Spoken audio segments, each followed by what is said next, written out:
Sermon 3. This is also known as the Sermon of Ash-Shiqshiqiyyah, in which Ali, may God send his blessings on him, expresses his anguish over the reigns of the caliphs who came before him, as well as the Muslim factions that broke away from him after initially giving their allegiance. On the first caliph. Listen closely.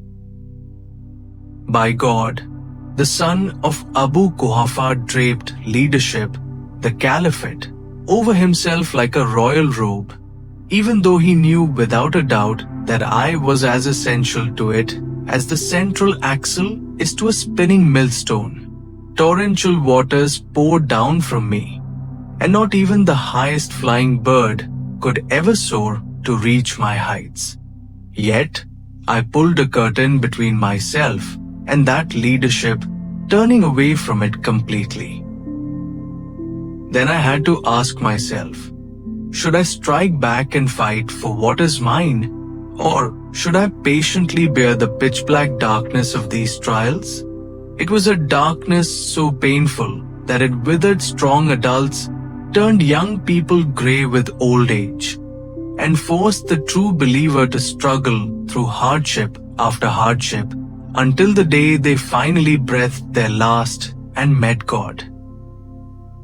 I realized that holding back and enduring it all was the wiser choice. So, I chose patience, even though it felt like a sharp thorn piercing my eye and a bone choking my throat. I stood by and watched my rightful inheritance, the caliphate, being torn away, until the first man came to the end of his life, only to pass the leadership straight into the hands of the second man.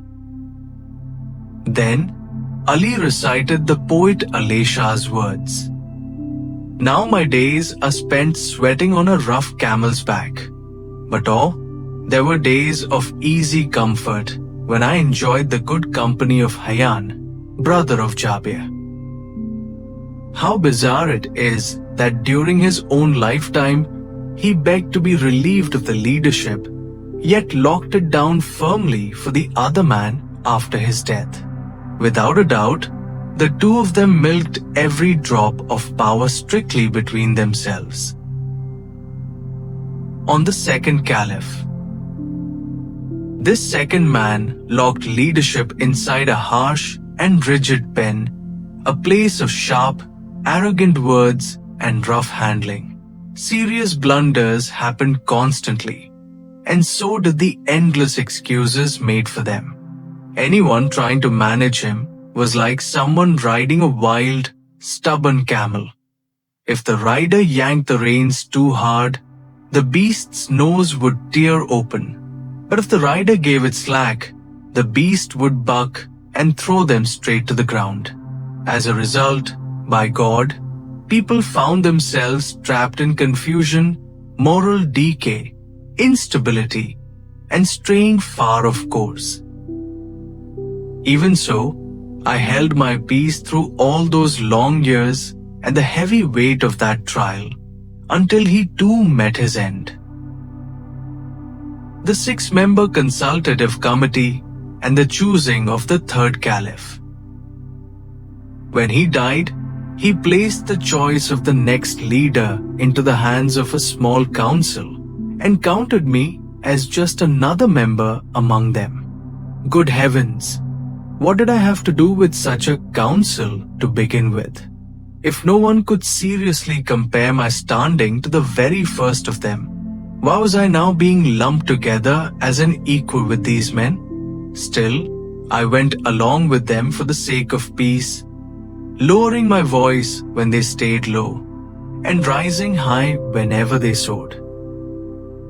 In the end, one man turned against me out of pure spite and hatred, while another swung the other way because of his family-in-law connections, along with various other selfish motives. That went on until the third man of this group took power, strutting around with a puffed-out chest, completely consumed by his own stomach and waist.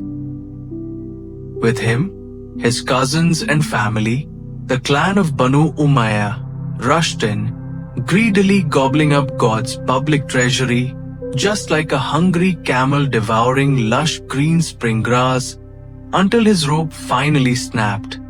His own corrupt actions destroyed him, and his uncontrolled greed brought him crashing straight down to his ruin. On his own election as the fourth caliph of the Muslims. At that moment, nothing surprised me more than the massive sea of people surging toward me. They rushed in from every single direction, packed as thick and wild as the hair of an animal, crowding in so fiercely that Hassan and Hussein were nearly trampled, and the edges of the cloak on my shoulders were torn clean off. They swarmed around me like a frantic herd of sheep and goats. Yet, as soon as I took the reins of leadership into my hands, one group broke their sacred oath, another turned completely rebellious, and the rest started acting corruptly, as if they had never heard the clear words of God in the Quran. That eternal home in the hereafter is what we give to those who do not seek arrogance and power on earth, nor spread corruption across it, and the best final outcome always belongs to the righteous. Yes, by God, they heard those words and understood them perfectly well, but the sparkly charms of this world dazzled their eyes, and its glittering temptations lured them away. Listen closely. By the one who splits open the seed to make it grow and breathes life into all living creatures, if that massive crowd had not rushed to me, if the presence of so many supporters had not removed every possible excuse to turn away, and if God had not taken a solemn promise from the knowledgeable never to stand by silently while the oppressor gorges himself and the oppressed starves, I would have thrown the rope of leadership back onto its own neck and walked away from it completely. Then you would have seen for yourselves that, in my eyes, all this worldly power of yours is worth even less than the watery sneeze of a goat. When Ali reached this point in his speech, a man from Iraq stood up and handed him a letter. Ali began reading it when Ibn Abbas said, "O Commander of the Faithful, I wish you would pick up your speech right from where you stopped." Ali replied, "O Ibn Abbas, that was just like the foaming burst of breath from a camel's mouth. It surged up for a moment and now it has settled." Ibn Abbas later said that he never mourned any lost words as deeply as he mourned that speech, because the Commander of the Faithful was stopped before he could finish everything he meant to say.